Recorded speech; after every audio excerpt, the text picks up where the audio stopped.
And I'm clear that I'm going to keep cutting people's taxes, as we now are. Can we just, you want to put everyone's taxes up by £2,000, and this is really important. Yeah. Independent Treasury officials have costed Labour's policies, and they amount to a £2,000 tax rise for every working family. No, this is important. Mark my words. Labour will raise your taxes. It's in their DNA. The leaders' debate wasn't the first time the Prime Minister had shamelessly made this completely rubbish and ridiculed claim. £2,000. £2,000 is £2,000.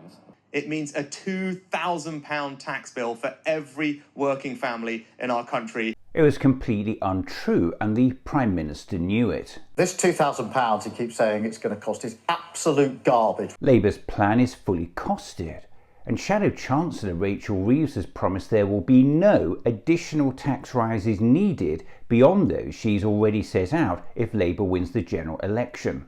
Jeremy Hunt unveiled a Conservative dossier called Labour's Tax Rises. This claimed that Labour had committed to £38.5 billion in unfunded spending over the next 4 years, which it alleged was equivalent to £2,094 per working household. The Conservatives have made some questionable assumptions about how much a future Labour government would spend based on what it said about things like providing school breakfast clubs and bringing more public service delivery in-house rather than using private companies. Moreover, to get to that £38.5 billion figure, they've added up 4 years of supposedly additional spending to make it sound bigger. It's a bit like your boss adding up your wages over the next 4 years and suggesting that figure is your salary. That's right, quite aside from the fact the Prime Minister's claim is based on questionable assumptions. It's like your boss adding up your wages over the next 4 years and suggesting that figure is your salary. The claim is also economically illiterate, because it assumes that every working family in the country makes exactly the same contribution in tax. £2,000. Which of course they don't, and again the Prime Minister knows it. The amount of tax paid varies from household to household, with the best off paying more. The day after the debate, the Labour leader did not hold back. What happened last night was the Prime Minister resorting to lies. What does it say about your character? And deliberately lying. All of our plans are fully costed, fully funded.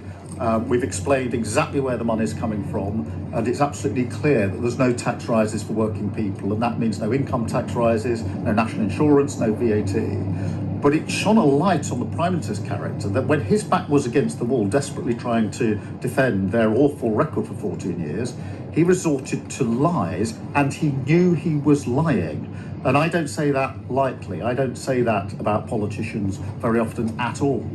But I say it very clearly in this case. He was lying about our plans. And it just gets worse for the Prime Minister. Independent Treasury officials have costed Labour's policies. Independent Treasury civil servants have costed Labour's policies. Again, the leaders' debate was not the first time the Prime Minister had made this claim. The independent officials at the Treasury have totted up all the things that they said they want to spend money on.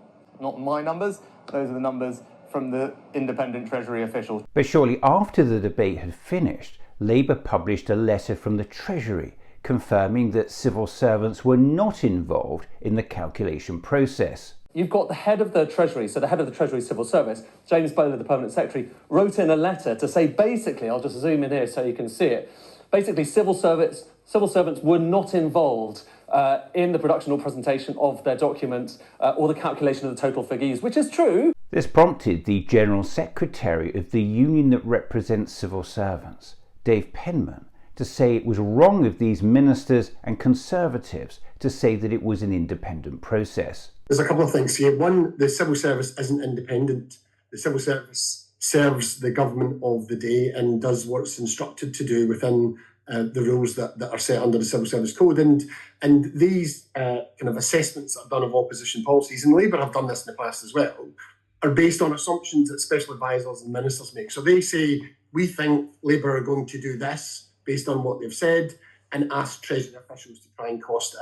So it's based on political assertions, and yes, Treasury civil servants are involved in it, but you can't say that it's an independent assessment. And as you've seen from the letter from the Permanent Secretary of the Treasury, civil servants are really uncomfortable at being dragged into this kind of political mess.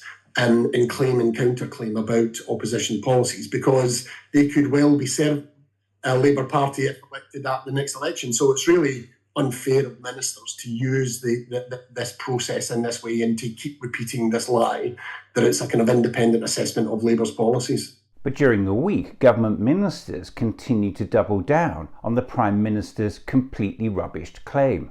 Well, firstly, again, those costings have been done by independent Treasury civil servants. The figures, Stig, in the report that we have produced are, if anything, on the cautious side. Angela Rayner and the Labour Party, Keir Starmer confirmed this earlier this week, they are going to put up your taxes by £2,000. That's a lie. By £2,000 per working household. It now appears the government is just hoping that if it goes on repeating over and over again this completely ridiculed and rubbish claim, we should just give up highlighting the outright dishonesty of it. The question for all of you, the question for the country, is who do you trust? I'll leave you to make up your own mind on that one.